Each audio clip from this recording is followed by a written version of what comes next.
Corona की महामारी को एक दिन खत्म होना ही है और देश में लंबे समय तक लॉकडाउन भी नहीं लगाया जा सकता। ऐसे में एक बात जो गौर करने वाली है वो ये कि इस संकट की घड़ी से जब देश उबर जाएगा तो देश में क्या कुछ बदल जाएगा। जैसे कि क्या सब पहले जैसा ही होगा या फिर सब कुछ बदला बदला सा होगा। क्या देश एक नई दिशा में अपने कदम बढ़ाएगा।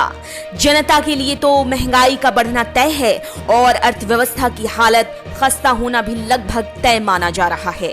बेरोजगारी भी लगातार बढ़ती जा रही है। ऐसे में देखने वाली बात यह है कि इस संकट की घड़ी में भी कुछ ऐसे सेक्टर्स हैं जिन्हें मुनाफा हो सकता है। 3 मई तक लॉकडाउन लागू है, लेकिन उसके बाद देश की कैसी हालत होगी और सरकार की स्ट्रेटेजी क्या होगी जिससे कि देश आर्थिक संकट से उबर पाए, ये एक बड़ा सवाल है। ऐसे में आइए समझते हैं आर्थिक मोर्चे पर आखिर किन सेक्टर्स को फायदा हो सकता है और किन सेक्टर्स के ग्रोथ पर सरकार का ज्यादा ध्यान जाएगा। सबसे पहले बात करते हैं मेडिकल सेक्टर की।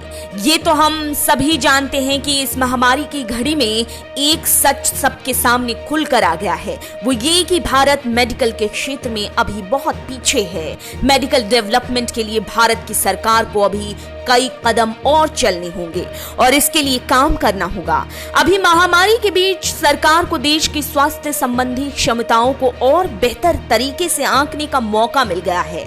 ऐसे में अब सरकार और आम लोग मेडिकल सेक्टर को पहले से ज्यादा प्राथमिकता देने लगेंगे, जिससे इस सेक्टर में सरकार बड़ा इन्वेस्टमेंट करेगी। सरकार स्वास्थ्य सुविधाओं को और बेहतर करने पर जोर दे सकती है। इसके अलावा अगर बात करें लोगों की, तो कोरोना महामारी के आने के बाद लोगों में स्वास्थ्य पर ध्यान देने को लेकर जागरूकता बढ़ी है। ऐसे में वे भी स्वास्थ्य संबंधी चीजों पर खर्च करना ज्यादा बेहतर समझ पाएंगे। इस तरह से मेडिकल के ग्रोथ के अनुमान लगाए जा सकते हैं। अब बात करते हैं मेडिकल उपकरणों और पद्धतियों की। उपकरणों और चिकित्सा पद्धतियों में खासा बदलाव होगा। दरअसल भारत में मेडिकल इक्विपमेंट की कमी तो है ही। इस कोरोना की महामारी में इन उपकरणों की मांग भी बढ़ी है, लेकिन उत्पाद रुका हुआ है। ऐसे में मेडिकल को बेहतर रूप देने के लिए मेडिकल उपकरणों की मांग बढ़ सकती है और इसके लिए मैन्युफैक्चरिंग के भी बढ़ने के आसार हैं। इसके बाद आता है एजुकेशन। जी हाँ, लॉकडाउन के बाद से ही शिक्षा से जुड़ी गतिविधियां जैसे थम सी गई हैं। ऐसे में लॉकडाउन के खुलने के साथ ही लोग एजुकेशन पर अपने खर्च को बढ़ा सकते हैं ताकि लॉकडाउन के समय में आई रुकावट की भरपाई की जा सके।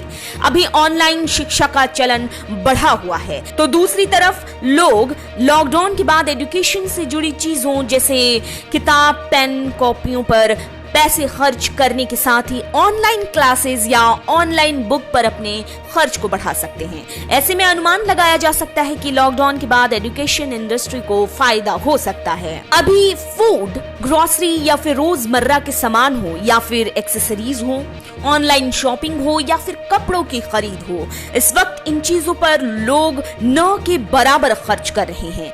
कई इलाकों में तो ऑनलाइन डिलीवरी पर भी रोक है। इसके साथ ही फ्रिज और एसी जैसी चीजों की जरूरत होने पर भी लोग खरीद नहीं पा रहे हैं। ऐसे में लॉकडाउन के खुलने के बाद इन चीजों की मांग बढ़ सकती है और इन इंडस्ट्रीज को मुनाफा हो सकता है। कपड़ा इंडस्ट्री हो या फिर फूड या फिर रोजमर्रा की चीजें, सबकी मांग बढ़ सकती है। लॉकडाउन का सबसे ज्यादा फायदा अगर किसी सेक्टर को होता दिखाई देता है तो वो है इंफॉर्मेशन टेक्नोलॉजी सेक्टर। इस सेक्टर में टेलीकॉम कंपनी अच्छा खासा मुनाफा तो कमा ही रही है। दरअसल आज भी आईटी सेक्टर का 80% से ज्यादा इस्तेमाल टेलीकॉम कंपनी के द्वारा ही होता है। ऐसे में घर में ही लोग रह रहे हैं और घर से ही ऑफिस का काम कर रहे हैं, तो डेटा की खपत बढ़ेगी और फिर टेलीकॉम कंपनी भी बेतहाशा मुनाफा कमाएगी। इस वक्त भारत के साथ ही और कई देश वर्क फ्रॉम होम के कल्चर को अपनाए हुए हैं, जो छोटी अवधि के लिए तो नकारात्मक है पर लंबे समय के लिए वर्क कल्चर में बदलाव लेकर आया है। पहले भारत की आईटी कंपनियों को इसका अनुभव नहीं था, पर अब वर्क फ्रॉम होम से लंबी अवधि में इन कंपनियों को बेतहाशा फायदा हो रहा है।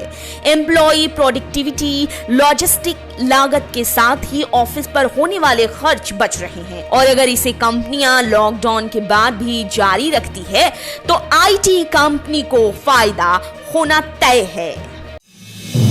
आप देख रहे हैं नेट्रिक न्यूज, साहस सच कहने का।